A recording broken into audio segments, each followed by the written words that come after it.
Hello and welcome back to another video, and today we're going to be looking into how you can find and replace in words. So first things first, I've got an example of an essay here, and I'm going to be searching for the word and replacing it with the word instead as an example. So there are two ways that you could potentially do this.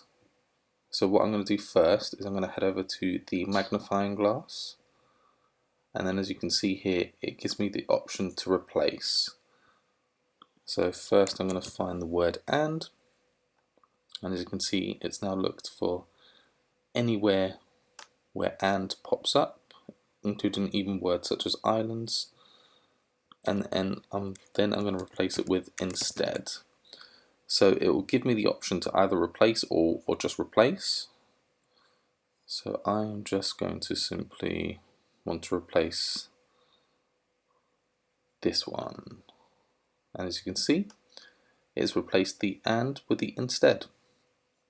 So another way that you can do this is also Control H. So if I do Control and then H, you can see again that the find and replace has come up, and this time I'll just put is to find it, and then I can replace it with another random word and just put how.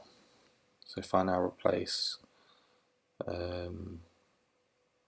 this word, as you can see you can then select the different results. So if I replace this with how, you can see that is has been replaced by how there. So yeah, very useful functionality when you need to change a specific word in a piece of text, and one that I'd highly recommend using. Thank you for watching. If you like this video, please like and subscribe, and I'll catch you in the next one.